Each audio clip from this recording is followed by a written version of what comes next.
Hello friends, welcome to brothers finance and good evening. ಇವತ್ತು market update ಏನಂದರೆ, sensex 33 points gain ಆಗಿ 81,086 close ಆಗಿದೆ. Nifty 11 points gain ಆಗಿ 24,823 close ಆಗಿದೆ. Bank Nifty 52 points down ಆಗಿ 50,933 close ಆಗಿದೆ. ನಮ್ಮ ಇಂಡಿಯನ್ ಮಾರ್ಕೆಟ್ ಬಗ್ಗೆ ನೋಡೋಣ. ಇವತ್ತು ನಮ್ಮ ಇಂಡಿಯನ್ ಮಾರ್ಕೆಟ್ ನ್ಯೂಟ್ರಲ್ ಮತ್ತು ನೆಗೆಟಿವ್ ಆಗಿ ಮೂವ್ ಆಗಿದೆ. Including mid cap, small cap neutral ಆಗಿ ಮೂವ್ ಆಗಿದೆ. ಸೆಕ್ಟರ್ ವೈಸ್ ನೋಡಿಕೊಂಡ್ರೆ ಆಟೋ ಸೆಕ್ಟರ್ ಎಬೋವ್ 1% ಮೂವ್ ಆಗಿದೆ. ರಿಯಾಲಿಟಿ ಸೆಕ್ಟರ್ ಕ್ಲೈನ್ ಆಗಿದೆ. ನಿನ್ನೆ ಹೇಳ್ದಂಗೆ RBI ಮಿನಿಟ್ಸ್ ಮೀಟಿಂಗ್ ಅಪ್ಡೇಟ್ ಆಯಿತು. ಇದರಲ್ಲಿ ಫುಡ್ ಇನ್ಫ್ಲೇಷನ್ ಜಾಸ್ತಿ ಆಗ್ತಾ ಇದೆ ಅಂತ ಅಪ್ಡೇಟ್ ಮಾಡಿದ್ದಾರೆ. ಯಾಕಂದರೆ ಮಳೆ ಸ್ವಲ್ಪ ಕಮ್ಮಿ ಇದೆ ಮತ್ತು GDP ಗ್ರೋತ್ ಫೋರ್ಕ್ಯಾಸ್ಟ್ ಮಾಡಿದ್ದಾರೆ 7.2 ಬರುತ್ತೆ ಅಂತ. ಮತ್ತು ರೆಪೋ ರೇಟಲ್ಲಿ ಯಾವುದೇ ಥರ ಚೇಂಜಸ್ ಇಲ್ಲ. ಆದರೆ ಮಳೆ ಬೆಳೆ ಎಲ್ಲ ಚೆನ್ನಾಗಾದರೆ, ಜೊತೆಗೆ ಇನ್ಫ್ಲೇಷನ್ ಏನಾದರೂ ಸ್ವಲ್ಪ 4%ಗೆ ಬಂದರೆ ಕಮ್ಮಿಂಗ್ ಟೈಮಲ್ಲಿ ರೇಟ್ ಕಟ್ ಮಾಡೋ ಚಾನ್ಸಸ್ ತುಂಬಾ ಜಾಸ್ತಿ ಇದೆ ಅಂತ ಅಪ್ಡೇಟ್ ಮಾಡಿದ್ದಾರೆ. ನೆಕ್ಸ್ಟ್ RBI ಮೀಟಿಂಗಲ್ಲಿ ನೋಡಬೇಕು. ಈ ಮೀಟಿಂಗ್ ಅಕ್ಟೋಬರ್ 9 ಇದೆ. ಮತ್ತೆ ಬ್ಯಾಂಕ್ ಲಿಕ್ವಿಡಿಟಿ ಬಗ್ಗೆನೂ ಮಾತಾಡಿದ್ದಾರೆ. ನಾನು ಲಾಸ್ಟ್ ವಿಡಿಯೋಸ್ ಅಲ್ಲೇನೆ ಬ್ಯಾಂಕ್ ಲಿಕ್ವಿಡಿಟಿ ಕ್ರಂಚ್ ಬಗ್ಗೆ ಎಲ್ಲ ಮಾತಾಡಿದ್ದೆ ಅಲ್ಲ, ಅದಕ್ಕೆ ಇವಾಗ ಅದ್ರ ಬಗ್ಗೆ ಏನೂ ರಿಪೀಟ್ ಮಾಡ್ತಾ ಇಲ್ಲ. ಯಾರಾದರೂ ಹೊಸಬ್ರು ವಿಡಿಯೋಸ್ನ ನೋಡ್ತಾ ಇದ್ರೆ 27th ವಿಡಿಯೋ ಚೆಕ್ ಮಾಡಿ. ಈ ಬ್ಯಾಂಕ್ ಲಿಕ್ವಿಡಿಟಿ ಕ್ರಂಚ್ ಬಗ್ಗೆ ಪ್ರತಿಯೊಂದನ್ನು ಎಕ್ಸ್ಪ್ಲೈನ್ ಮಾಡಿದ್ದೆ. ಅಲ್ಲಿ ಯಾವುದೇ ಪಾಯಿಂಟಲ್ಲಿ ನಾನು ಹೇಳೋ ಇನ್ಫಾರ್ಮೇಷನ್ ನಿಮಗೆ ಯೂಸ್ಫುಲ್ ಅನಿಸಿದ್ರೆ ಈ ವಿಡಿಯೋನ ಲೈಕ್ ಮಾಡಿ. ನಿಮ್ಮ ಫ್ರೆಂಡ್ಸಲ್ಲಿ ಯಾರಿಗಾದ್ರೂ ಸ್ಟಾಕ್ ಮಾರ್ಕೆಟ್ ಬಗ್ಗೆ ಇಂಟ್ರೆಸ್ಟ್ ಇದ್ದರೆ ಅವ್ರಿಗೆ ಈ ವಿಡಿಯೋಸ್ನ ಶೇರ್ ಮಾಡಿ. ನೆಕ್ಸ್ಟ್ ಫ್ರೈಡೆ NSE, ನಿಫ್ಟಿ ಮತ್ತು ಅದರ್ ಇಂಡಿಸಸ್ ರೀಬ್ಯಾಲೆನ್ಸಿಂಗ್ ಡೇಟಾ ಅಪ್ಡೇಟ್ ಆಗುತ್ತೆ. ಇದು ಇಂಪಾರ್ಟೆಂಟ್. ನೆನ್ನೆ ನೈಟ್ ನುವಾಮಾ ಅವರು ನಿಫ್ಟಿ ರೀಬ್ಯಾಲೆನ್ಸಿಂಗ್ ಅವ್ರ ಎಕ್ಸ್ಪೆಕ್ಟೇಷನ್ನ ರಿಲೀಸ್ ಮಾಡಿದ್ದಾರೆ. ಈ ನಿಫ್ಟಿ ಇಂಡಿಸಸ್ ಇಂದ LTI ಮೈಂಟ್ರಿ ಮತ್ತು ದಿವೀಸ್ ಲ್ಯಾಬ್ನ ಎಕ್ಸ್ಕ್ಲೂಷನ್ ಇರುತ್ತೆ ಅಂತ ಅಪ್ಡೇಟ್ ಮಾಡ್ತಾ ಇದ್ದಾರೆ. ಮತ್ತೆ ಇನ್ಕ್ಲೂಷನ್ ಯಾವುದು ಅಂತ ಅಂದರೆ ಟ್ರೆಂಡ್ ಟಾಟಾ ಗ್ರೂಪ್ಗೆ ಸೇರಿದ್ದು, ಮತ್ತೆ ಭಾರತ್ ಎಲೆಕ್ಟ್ರಾನಿಕ್ಸ್, ಇದು ಡಿಫೆನ್ಸ್ ಸೆಗ್ಮೆಂಟಲ್ಲಿ ವರ್ಕ್ ಮಾಡೋ ಕಂಪ್ನಿ. ಇನ್ಕ್ಲೂಷನ್ ಆಗುತ್ತೆ ಅಂತ ಎಕ್ಸ್ಪೆಕ್ಟೇಷನ್ ಇದೆ. ಯಾವುದು ಇನ್ಕ್ಲೂಡ್ ಆಗುತ್ತೆ, ಯಾವುದು ಎಕ್ಸ್ಕ್ಲೂಡ್ ಆಗುತ್ತೆ ಅಂತ ನೋಡಬೇಕು ನಿಫ್ಟಿ 50ಅಲ್ಲಿ. ಮತ್ತೆ ಇನ್ನು ಬೇರೆ ಬೇರೆ ಇಂಡಿಸಸ್ ಅಲ್ಲಿ ಇನ್ನು ಏನೇನು ಅಪ್ಡೇಟ್ ಇರುತ್ತೆ ಅಂತ ನೋಡಬೇಕು. ನೆಕ್ಸ್ಟ್ US ಮಾರ್ಕೆಟ್ ಬಗ್ಗೆ ನೋಡೋಣ. ನಿನ್ನೆ US ಮಾರ್ಕೆಟ್ ನೆಗೆಟಿವ್ ಆಗಿ ಮೂವ್ ಆಗಿದೆ. US initial jobless claim data update ಆಯಿತು. ಇದು ಪ್ರೀವಿಯಸ್ ಆಗಿ 228K ಬಂದಿತ್ತು. ಈ ಸಲ 230K ಬಂದಿದೆ. ಮತ್ತು ಲಾಸ್ಟ್ 3 ಡೇಸಿಂದ ಹೇಳ್ತಾನೆ ಇದ್ದೆ, US Jackson Hole meeting data ಇವತ್ತು ಅಪ್ಡೇಟ್ ಆಗುತ್ತೆ. ಈ ಮೀಟಿಂಗಲ್ಲಿ US ಫೆಡ್ ಚೇರ್ಮನ್ ಸ್ಪೀಚ್ ಇರುತ್ತೆ. ಅವರು ಓವರಾಲ್ ಆಗಿ GDP ಬಗ್ಗೆ, ಇನ್ಫ್ಲೇಷನ್ ಬಗ್ಗೆ, ರೇಟ್ ಕಟ್ ಬಗ್ಗೆ ಅಪ್ಡೇಟ್ ಮಾಡ್ತಾರೆ. ಅದಕ್ಕೋಸ್ಕರ ಈ ಮೀಟಿಂಗ್ ತುಂಬ ಇಂಪಾರ್ಟೆಂಟ್. ಅಟ್ಲೀಸ್ಟ್ ರೇಟ್ ಕಟ್ ಬಗ್ಗೆ ಇವಾಗ ಅಪ್ಡೇಟ್ ಮಾಡಲಿಲ್ಲ ಅಂದ್ರೂ ಎಕ್ಸ್ಪೆಕ್ಟೇಷನ್ ಇರೋ ಥರ ಏನಾದರೂ ಮಾತಾಡ್ತಾರೆ. ಸೆಪ್ಟೆಂಬರಲ್ಲಿ ರೇಟ್ ಕಟ್ ಇರುತ್ತಾ ಇಲ್ವಾ ಅಂತ ಗೊತ್ತಾಗುತ್ತೆ. ಅದಕ್ಕೋಸ್ಕರ ಈ ಡೇಟಾ ಇಂಪಾರ್ಟೆಂಟ್. ನಿನ್ನೆ FIS ಮತ್ತು DIS ಡೇಟಾ ನೋಡಿ. ಕ್ಯಾಶ್ ಮಾರ್ಕೆಟಲ್ಲಿ ಕಂಟಿನ್ಯೂಸ್ ಆಗಿ FIS ಅವರು ಸೆಲ್ ಸೈಡಲ್ಲೇ ಇದ್ದು ನಿನ್ನೆ ಒಂದು ದಿನ ಮತ್ತೆ ಬೈ ಸೈಡಿಗೆ ಬಂದಿದ್ದಾರೆ. ನಿನ್ನೆ ಒಂದೇ ದಿನ 1,372 crores ಬೈ ಮಾಡಿದ್ದಾರೆ. DIS ಆದರೆ 2,972 crores ಬೈ ಮಾಡಿದ್ದಾರೆ. DIS ಕಾಮನ್ ಆಗಿ ಯಾವಾಗೂ ಬೈ ಸೈಡಲ್ಲೇ ಇದ್ದಾರೆ. ಯಾವಾಗಿಂದ ಅಂದರೆ ಲಾಸ್ಟ್ 1 ಮಂತಿಂದನೂ ಎಂದೂ ಸೆಲ್ ಸೈಡಲ್ಲಿಲ್ಲ. ಪ್ರತಿದಿನವೂ DIS ಬೈ ಸೈಡಲ್ಲೇ ಇದ್ದಾರೆ. ಆದರೆ FIS ಅವರು ಲಾಸ್ಟ್ 1 ಮಂತಲ್ಲಿ ಪ್ರತಿದಿನವೂ ಸೆಲ್ ಸೈಡಲ್ಲೇ ಇದ್ದಾರೆ. ಆದರೆ ನಿನ್ನೆ ಒಂದಿನ ಬೈ ಸೈಡಿಗೆ ಬಂದಿದ್ದಾರೆ. Above 1,000 crores first time buy ಮಾಡಿದ್ದಾರೆ ಲಾಸ್ಟ್ 20-30 ಡೇಸಲ್ಲೇ. Market key updates.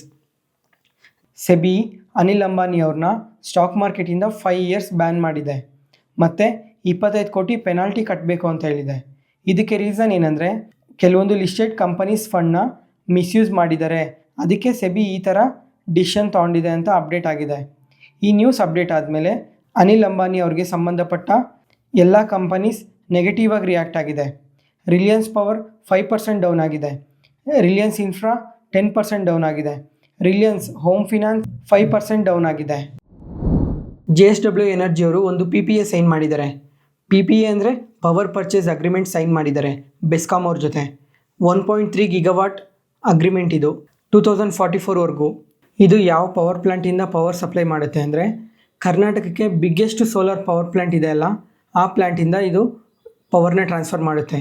ಕರ್ನಾಟಕಕ್ಕೆ ಬಿಗ್ಗೆಸ್ಟ್ ಸೋಲಾರ್ ಪವರ್ ಪ್ಲ್ಯಾಂಟ್ ಎಲ್ಲಿದೆ ಗೊತ್ತಾ? ಪಾವಗಡದಲ್ಲಿದೆ. 13,000 acresಸಲ್ಲಿದೆ. ನೀವು ಯಾರಾದರೂ ಈ ಪ್ಲ್ಯಾಂಟ್ನ ವಿಸಿಟ್ ಮಾಡಿದರೆ ನಿಮ್ಮ ಎಕ್ಸ್ಪೀರಿಯನ್ಸ್ನ ಕಮೆಂಟ್ ಸೆಕ್ಷನಲ್ಲಿ ಕಮೆಂಟ್ ಮಾಡಿ. ಮತ್ತು ಜೊತೆಗೆ ಇದೇ ಥರ ಇನ್ನೊಂದು ಪವರ್ ಪ್ಲ್ಯಾಂಟ್ ಮಧುಗಿರಿಯಲ್ಲಿ ಬರ್ತಾ ಇದೆ ಅಂತ ಗೌರ್ಮೆಂಟ್ ರೀಸೆಂಟಾಗಿ ಅನೌನ್ಸ್ ಮಾಡಿತ್ತು. ಸೆಬಿ ಮತ್ತು NSE ಅವರು ಹೊಸ ರೂಲ್ಸ್ನ ತಂದಿದ್ದಾರೆ SME ಸೆಗ್ಮೆಂಟ್ಗೆ. ಮುಂಚೆ ಹೆಂಗಿತ್ತು ಅಂದರೆ ಈ SME ಸೆಗ್ಮೆಂಟಲ್ಲಿ ಕಂಟಿನ್ಯೂಸ್ ಆಗಿ ಕಂಪನೀಸ್ IPOಗೆ ಬರ್ತಾನೆ ಇತ್ತು. ವಾರಕ್ಕೆ ಏನಿಲ್ಲ ಅಂದರೂ 5-6 ಕಂಪ್ನಿ ಮೇಲೆ IPOಗೆ ಬರ್ತಾಯಿತ್ತು. ಮತ್ತು ಈ ಕಂಪನೀಸ್ IPO ಮುಖಾಂತರ ಬಂದಾಗ ಲಿಸ್ಟಿಂಗ್ ಗೇನ್ಸ್ 300%, 400%ವರೆಗೂ ಕೊಡ್ತಾ ಇತ್ತು ಈ ರಿಟೇಲ್ ಇನ್ವೆಸ್ಟರ್ಸ್ಗೆ. ಮತ್ತು ಯಾರ್ಯಾರು ಪಾರ್ಟಿಸಿಪೇಟ್ ಮಾಡ್ತಾರೆ ಈ IPOs ಅಲ್ಲಿ ಅವ್ರಿಗೆಲ್ಲ 300-400%ವರೆಗೂ ರಿಟರ್ನ್ಸ್ ಕೊಡ್ತಾ ಇತ್ತು. ಜೊತೆಗೆ ಈ ರಿಟೇಲ್ ಪಾರ್ಟಿಸಿಪೆಂಟ್ಸ್ ಎಲ್ಲ ಈ ಥರ ರಿಟರ್ನ್ಸ್ ಕೊಡ್ತಾ ಇದ್ದಿದ್ದಕ್ಕೆ ಈ SME ಸೆಗ್ಮೆಂಟಲ್ಲಿ ಬರೋ IPOಸ್ಗೆ ಪ್ರತಿಯೊಬ್ಬರು ಅಪ್ಲೈ ಮಾಡ್ತಾನೆ ಇದ್ರು, ಯಾಕಂದರೆ ರಿಟರ್ನ್ಸ್ ಅಷ್ಟೊಂದು ಬರ್ತಾ ಇತ್ತು ಅಂತ. ಜೊತೆಗೆ ಇದರಲ್ಲಿ ನಮಗೆ ಒಂದು ಲಾಟ್ಗೆ ಬರೀ 15,000 ಇರುತ್ತಲ್ಲ, ಆ ಥರ ಎಲ್ಲ SME ಸೆಗ್ಮೆಂಟಲ್ಲಿ ಲಕ್ಷಗಳಲ್ಲಿರುತ್ತೆ. SME ಸೆಗ್ಮೆಂಟಲ್ಲಿ IPOs minimum allotment. ಅದಕ್ಕೆ ಅವಾಗ 300-400% ರಿಟರ್ನ್ಸ್ ಅಂದರೆ ನೀವು 1 ಲಕ್ಷ ಇಟ್ಟರೆ 3 ಲಕ್ಷ 4 ಲಕ್ಷ ಆ ಥರ ಲಿಸ್ಟಿಂಗ್ ಗೇನ್ಸ್ ಬರೋದಲ್ಲ. ಅದಕ್ಕೆ ಈ ರಿಟೇಲ್ ಪಾರ್ಟಿಸಿಪೆಂಟ್ಸ್ ಎಲ್ಲ ಜಾಸ್ತಿ ಆದಾಗ ಸೆಬಿ ಅವರು ಒಂದು ಹೊಸ ಸರ್ಕ್ಯುಲರ್ನ ತಂದರು. ಯಾವುದೇ SME ಸೆಗ್ಮೆಂಟಲ್ಲಿ IPO ಮುಖಾಂತರ ಬಂದಾಗ ಲಿಸ್ಟಿಂಗ್ ಗೇನ್ಸ್ 90%ಗಿನ್ನ ಜಾಸ್ತಿ ಆಗಂಗಿಲ್ಲ ಅಂತ. ಅವಾಗಿಂದ ಈ ಸೆಗ್ಮೆಂಟಲ್ಲೆಲ್ಲ 90%ವರೆಗೂ ಬರೋದೇ ಶುರು ಆದವು. ಆದರೆ ಇವತ್ತು NSE ಅವರು ಒಂದು ಹೊಸ ರೂಲ್ನ ತಂದಿದ್ದಾರೆ. SME ಸೆಗ್ಮೆಂಟಲ್ಲಿ ಯಾವುದೇ ಕಂಪ್ನಿ IPOಗೆ ಬರೋದಕ್ಕೂ ಮುಂಚೆ ಲಾಸ್ಟ್ 3 ಇಯರ್ಸಲ್ಲಿ at least 2 years positive free cash flow ಇರಬೇಕು ಅಂತ ಹೇಳಿದ್ದಾರೆ. ಅಟ್ಲೀಸ್ಟ್ ಇವಾಗಿಂದನಾದರೂ ನೋಡಬೇಕು ಈ IPOಸ್ಗೆ ಇದೇ ಥರ ಜಾಸ್ತಿ ಕಂಪನೀಸ್ ಬರ್ತಾವ ಅಥವಾ ಕಮ್ಮಿ ಆಗ್ತಾವ ಅಂತ. ಈ ರೂಲ್ಸ್ ಎಲ್ಲ ಸೆಪ್ಟೆಂಬರ್ 1ಇಂದ ಅಪ್ಲೈ ಆಗುತ್ತೆ. ಅದಕ್ಕೂ ಮುಂಚೆ ಕಂಪನೀಸ್ಗೆ ಈ ಥರ ಯಾವುದೂ ರೂಲ್ ಇಲ್ಲ. ಸೆಪ್ಟೆಂಬರ್ 1 ಆದಮೇಲೆ ಬರೋ ಕಂಪ್ನೀಸ್ಗೆ ಎಲ್ಲದಕ್ಕೂ ಈ ಪಾಸಿಟಿವ್ ಫ್ರೀ ಕ್ಯಾಶ್ ಫ್ಲೋ ಇರಬೇಕು. ಸೆಬಿ ಮತ್ತು NSE ಅವರು ಈ ಥರ ಹೊಸ ರೂಲ್ಸ್ನ ಏನಕ್ಕೆ ತರ್ತಾರೆ ಅಂದರೆ SME ಸೆಗ್ಮೆಂಟಲ್ಲಿ IPOs 100 ಟೈಮ್ಸ್ ಇವಾಗ ಸಬ್ಸ್ಕ್ರೈಬ್ ಹೆಂಗಾಗುತ್ತೆ ಹೇಳಿ. ಈಕ್ವಿಟಿ ಸೆಗ್ಮೆಂಟಲ್ಲಿ ಇಲ್ಲಿ ಬರೋ ಕಂಪನೀಸ್ ಎಲ್ಲ 10 ಟೈಮ್ಸ್ ಸಬ್ಸ್ಕ್ರೈಬ್ ಆಗುತ್ತೆ ಅಥವಾ 20 ಟೈಮ್ಸ್ 30 ಟೈಮ್ಸ್ ಮಾತ್ರನೇ ಸಬ್ಸ್ಕ್ರೈಬ್ ಆಗೋದು. ಆದರೆ ಈ SME ಸೆಗ್ಮೆಂಟಲ್ಲಿ 100 ಟೈಮ್ಸ್ ಸಬ್ಸ್ಕ್ರೈಬ್ ಆಗೋದು, 1000 ಟೈಮ್ಸ್ ಸಬ್ಸ್ಕ್ರೈಬ್ ಆಗೋದು, ಈ ಥರ ಎಲ್ಲ ನಡೀತಾ ಇತ್ತು. ಅದಕ್ಕೋಸ್ಕರ ಈ ಲಿಸ್ಟಿಂಗ್ ಗೇನ್ಸ್ ಅನ್ನೋದು ಕಮ್ಮಿ ಮಾಡಿದ್ದು. ಅದಾದಮೇಲೆ SME ಸೆಗ್ಮೆಂಟಲ್ಲಿ ಮ್ಯಾನಿಪ್ಯುಲೇಷನ್ಸ್ ಎಲ್ಲ ನಡೀತಾ ಇದೆ ಅಂತ ಸೆಬಿಗೆ ಗೊತ್ತಾಯಿತು. ಅದಕ್ಕೆ ಈ ಥರ ಹೊಸ ಹೊಸ ರೂಲ್ಸ್ನ ತರ್ತಾ ಇದ್ದಾರೆ ಈ ಸೆಗ್ಮೆಂಟ್ಗೆ. ಓರಿಯಂಟ್ ಟೆಕ್ನಾಲಜೀಸ್ ಈ IPO ಇವತ್ತು ಕ್ಲೋಸ್ ಆಗಿದೆ. ಇದು 3 ಡೇಸಲ್ಲಿ 32 ಟೈಮ್ಸ್ ಓವರ್ ಸಬ್ಸ್ಕ್ರೈಬ್ ಆಗಿದೆ. ಅದರಲ್ಲೂ ಈ ರಿಟೇಲ್ ಪಾರ್ಟಿಸಿಪೇಷನ್ ಅನ್ನೋದು ತುಂಬ ಜಾಸ್ತಿ ಇದೆ. ಇವತ್ತು ಮಧ್ಯಾಹ್ನ ಮನಿ ಕಂಟ್ರೋಲಲ್ಲಿ ಒಂದು ಆರ್ಟಿಕಲ್ ಅಪ್ಡೇಟ್ ಆಯಿತು. ಈ ಹೆಲ್ತ್ ಇನ್ಶೂರೆನ್ಸ್ ಮತ್ತು ಲೈಫ್ ಇನ್ಶೂರೆನ್ಸ್ ಮೇಲೆ GSTನ ರಿಮೂವ್ ಮಾಡ್ತಾರಾ ಅಂತ. ಈ ನ್ಯೂಸ್ ಇದಕ್ಕೂ ಮುಂಚೆ road and transport minister Nitin Gadkari ಅವರು ಹೇಳಿದರು, ಈ GST ಏನಾದರೂ ರಿಮೂವ್ ಮಾಡಿದ್ರೆ ಎನ್ಕರೇಜ್ ಮಾಡ್ದಂಗೆ ಆಗುತ್ತೆ ಹೆಲ್ತ್ ಇನ್ಶೂರೆನ್ಸ್ ಮತ್ತು ಲೈಫ್ ಇನ್ಶೂರೆನ್ಸ್ನ ತೊಗೊಳೋದಕ್ಕೆ. ಅದಕ್ಕೆ GSTನ ರಿಮೂವ್ ಮಾಡೋದಕ್ಕೆ ಪ್ರಪೋಸ್ ಮಾಡಿದರು. ಅದಕ್ಕೆ GST ಕೌನ್ಸಿಲ್ ಅಫಿಷಿಯಲ್ಸ್ ಎಲ್ಲ ಪ್ರತಿಯೊಬ್ಬರು ಇದನ್ನು ಅನಾಲಿಸಿಸ್ ಮಾಡಿ ಸೆಪ್ಟೆಂಬರ್ 9th GST ಕೌನ್ಸಿಲ್ ಮೀಟಿಂಗಲ್ಲಿ ಅಪ್ಡೇಟ್ ಮಾಡ್ತಾರೆ. ಮತ್ತೆ ನೆನ್ನೆ ಹೇಳಿದ್ದೆ ಅಲ್ಲ, ಕ್ರಿಪ್ಟೋ ಕರೆನ್ಸಿ ಮೇಲೆ ಡ್ರಾಫ್ಟ್ ಸಬ್ಮಿಟ್ ಮಾಡ್ತಾರೆ ಅಂತ. ಇದು ಸಹ ಸೆಪ್ಟೆಂಬರ್ 9th ಅಪ್ಡೇಟ್ ಆಗುತ್ತೆ. ಎರಡೂ GST ಕೌನ್ಸಿಲಲ್ಲೇ ಅಪ್ಡೇಟ್ ಆಗೋದು. ನೋಡಬೇಕು ಇದರಲ್ಲಿನ ಯಾವುದಾದ್ರೂ ಹೊಸ ರೂಲ್ಸ್ ಬರ್ತಾವಾ ಇಲ್ವಾ ಅಂತ, ಅಥವಾ ಟ್ಯಾಕ್ಸಸ್ ಏನಾದರೂ ಇನ್ಕ್ರೀಸ್ ಮಾಡ್ತಾರೆ ಡಿಕ್ರೀಸ್ ಮಾಡ್ತಾರಾ ಅಂತ. ಅಂಬುಜಾ ಸಿಮೆಂಟ್ ನಿನ್ನೆ ಪ್ರಮೋಟರ್ಸ್ ಅಪ್ಡೇಟ್ ಮಾಡಿದರು.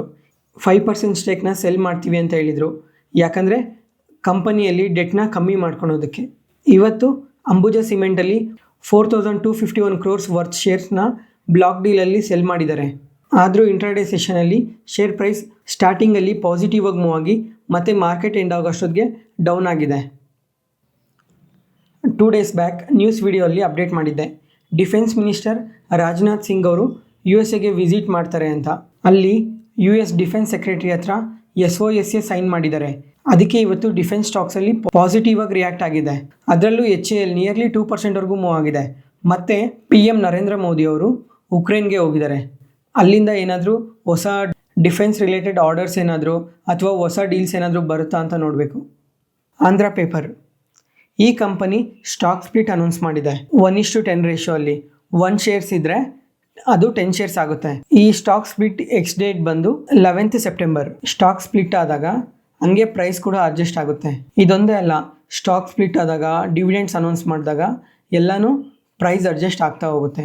TVS ಮೋಟರ್ಸ್ ನೆನೆ ಮಾರ್ಕೆಟ್ ಕ್ಲೋಸ್ ಆಗೋ ಟೈಮಲ್ಲಿ ಹೊಸ ಜೂಪಿಟರ್ 110cc ಸ್ಕೂಟರ್ನ ಲಾಂಚ್ ಮಾಡಿದರು. ಮತ್ತೆ ಇವತ್ತು ಬೆಳಿಗ್ಗೆ UBS ಈ ಅನಲಿಸ್ಟ್ ಬೈ ರೇಟಿಂಗ್ ಕೊಟ್ಟಿದ್ದಾರೆ.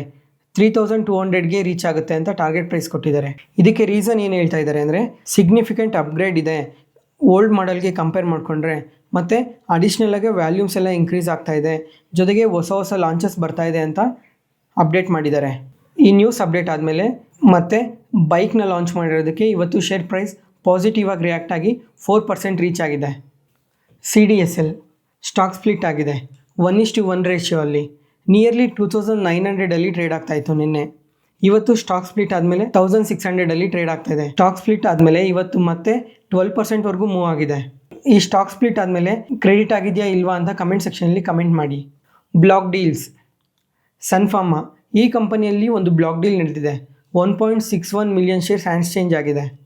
GMR ಏರ್ಪೋರ್ಟ್ ಇನ್ಫ್ರಾ ಈ ಕಂಪನಿಯಲ್ಲಿ ಮಲ್ಟಿಪಲ್ ಬ್ಲಾಕ್ ಡೀಲ್ಸ್ ನಡೀತಾನೆ ಇದೆ. ಇವತ್ತು 5.3 crore ಶೇರ್ಸ್ ಎಕ್ಸ್ಚೇಂಜ್ ಆಗಿದೆ. ಯಾರಾದರೂ ಈ ಕಂಪನಿನ ಟ್ರ್ಯಾಕ್ ಮಾಡ್ತಾ ಇದ್ರೆ ನಿಮ್ಮ ವ್ಯೂನ ಕಮೆಂಟ್ ಸೆಕ್ಷನಲ್ಲಿ ಶೇರ್ ಮಾಡಿ. ನೈಕಾ ಈ ಕಂಪನಿಯಲ್ಲಿ ಒಂದು ಬ್ಲಾಕ್ ಡೀಲ್ ನಡೆದಿದೆ.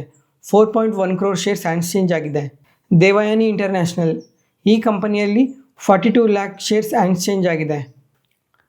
ಸಂವರ್ಧನ ಮದರ್ಸನ್ ಈ ಕಂಪನಿಯಲ್ಲಿ 3.2 ಮಿಲಿಯನ್ ಶೇರ್ಸ್ ಎಕ್ಸ್ಚೇಂಜ್ ಆಗಿದೆ.